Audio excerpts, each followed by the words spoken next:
جب ایک چیز قسمت پہ لکھی ہوئی ہونی ہے تو پھر احتیاط کیوں، اور احتیاط کروں گا تو وہ اس کو لکھے ہوئے کو تو نہیں ختم کر سکتا، تو کیوں احتیاط کروں، یہ مسئلہ خلاصہ میں اس کا بہرحال بات آپ کی ایک طرح سے ٹھیک ہے،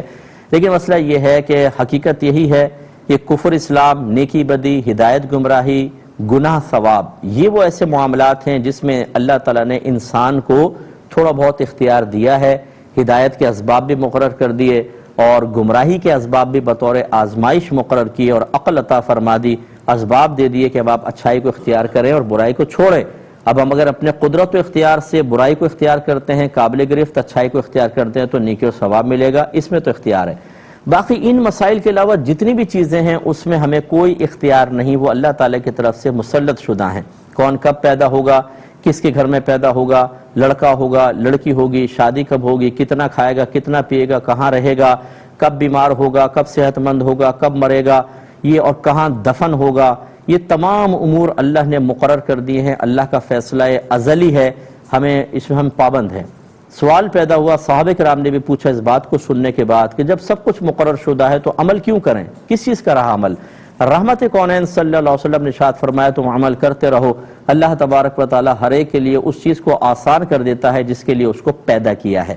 یعنی یہ چیزیں آپ کو ملیں گی، آپ عمل نہ بھی کریں تب بھی ہوگا، لیکن میرے آقا صلی اللہ علیہ وسلم نے عمل کی تلقین ارشاد فرمائی۔ جنگی آلات سرکار نے جمع کیے، حالانکہ جانتے تھے کہ نتیجہ وہی ہوگا جو اللہ نے مقرر کیا ہے، لیکن آپ نے تیاریاں کی، سب کچھ کیا اور پھر مقابلے بھی کیے ہیں، یعنی ہر طرح کی تیاری کے بعد، اور ذہن میں یہی ہے کہ اللہ نے ازلی فیصلہ کیا ہوا ہے۔ تو خلاصہ کلام یہ ہے کہ جب آپ کوئی احتیاطاً تدبیر اختیار کرتے ہیں تو یہ اللہ تعالیٰ کی تقدیر پر ایمان نہ لانے کی کوئی دلیل نہیں ہوتی،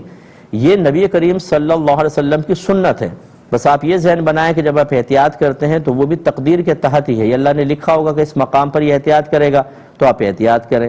اور پھر بھی اگر نظر لگ جاتی ہے احتیاط کے باوجود تو آپ سمجھ جائیں کہ اللہ تعالیٰ نے ایسے ہی لکھا تھا کہ اس طرح نظر کے وسیلے سے مجھ پر آزمائش آ گئی تو آ گئی، میں اللہ کی رضا پر راضی ہوں۔ تو ان دونوں میں کوئی ٹکراؤ نہیں ہے، احتیاط کرنے، عمل کرنے کا حکم نبی کریم صلی اللہ علیہ وسلم نے دیا، اور مسئلہ تقدیر اپنی جگہ ہے کہ اللہ نے ازلی فیصلے کر دیے ہیں، لیکن چونکہ ہمیں معلوم نہیں ہوتا اس لیے سرکار نے فرمایا تم عمل کرتے رہو۔ اگر سرکار عمل چھڑوا دیتے اور ہم ہاتھ پہ ہاتھ دھر کے بیٹھ کے اللہ تعالیٰ کے تقدیری فیصلوں کے اوپر، اللہ کے ازلی فیصلوں کے اوپر بھروسہ کرتے، اس کے مطابق چلتے، تو ہر ایک ان فیصلوں کے تجلی برداشت نہیں کر سکتا تھا۔ اب فائدہ یہ ہوتا ہے کہ ہم کوئی عمل کرتے ہیں پھر ہم کہتے ہیں یار میں نے غلط کر دیا، یوں نہ کرتا، یوں کر دیتا تو بہت اچھا ہو جاتا، اپنے اوپر لے جاتے ہیں۔ کوئی صاحب سے دعا کروائی، دعا قبول نہیں، ہم کہتے ہیں اس کی دعا قبول نہیں ہو، دوسرے سے کروا لیتے ہیں، تیسرے سے کروا لیتے ہیں۔ وظیفہ کرتے ہیں، مطلوبہ نتائج نہیں ہے، ہم کہتے ہیں یار وظیفہ نے صحیح کام نہیں کیا، دوسرا وظیفہ دے دیجیے، امیدیں قائم رہتی ہیں،